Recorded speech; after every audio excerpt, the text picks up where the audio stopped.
Yes. Okay, so we've all had that situation where the teacher is like, oh, it's not due till next week, and what is our first reaction? We usually just forget about it until the day before.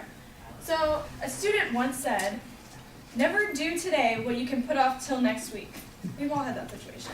So today I'm going to go over why procrastination is not key, and usually you forget until the last second, and you don't put in your best work if you do wait till the last second.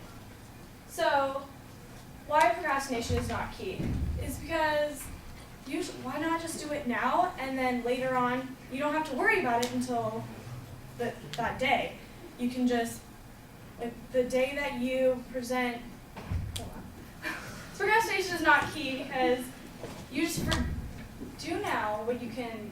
You save yourself time, and you like stress and worry and everything. Instead of doing it the day before, then you're like, oh my god, I have to do all this stuff, and you just freak yourself out. And usually you forget, which is the next point.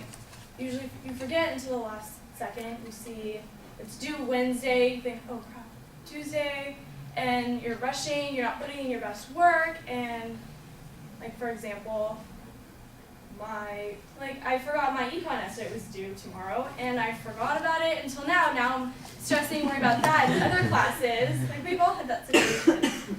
And which leads to the next point, which you don't put in your best work if you save it till Tuesday when it's due Wednesday. You want to, I don't know, wait a week and look over it, have like fresh eyes. So look over your paper and be like, oh, maybe I can change this. Like at school, you kind of want to put in your best work. You don't want to just like turn in, oh, this, I'll just write it like an hour or so. Like you don't want to do that for school. So today we went over why procrastination is not key, and usually you forget to the last second, and why you want to put in your best work. So hopefully you guys take something away from it and don't wait till the last second.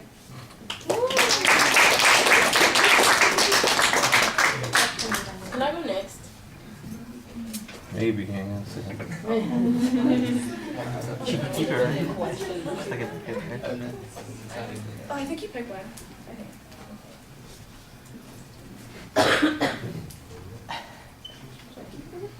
So I'm thinking we want to hear the same speech twice. Yeah, no, she didn't put it back, did she? She did. Oh. So, wasn't this?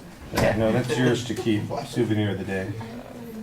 It's the one that was full, like curved. Is it your picture?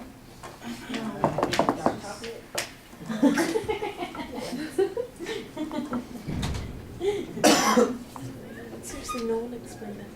That was good. Explain what? What is it? What is what? Oh, is it? No, it has angel wings. It has angel wings. It has ears and angel wings. And it has a bow tie too. Does it have like Mickey Mouse ears? Is that smoking or is it that like a broken candy cane?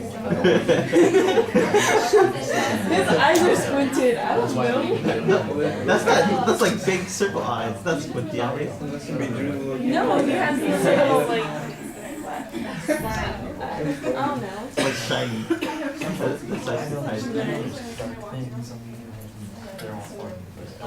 like, All right, Jenna, you set up the topic adequately. I mean, we know what your point of view is. There's a little bit of a preview. You had a little trouble getting into it, but once you got going on it, you did okay, coming up with a couple of examples. They always remain a little abstract. The personal examples, I think, are the best, the ones where you're talking about your schoolwork, for instance. They're easy for your classmates to relate to, and they're also easier for you to talk about. Presentation issues are fine for the most part. Your voice is loud and clear. You've got good energy and variety in your voice. Sometimes the pacing sounds a little bit like you're rushing, so you can take your time. There are some good gestures, but there are also a couple of those awkward things that you're doing with your hands. You have a tendency to put your one hand on your hip, the old, I'm a little teacup pose, that sort of thing. And it's accentuated at one point when you're swinging from side to side with your hand on the hip. It looks a little awkward. So you can watch for that. You'll enjoy seeing that. You do a good job though talking to the audience. You make very good audience contact.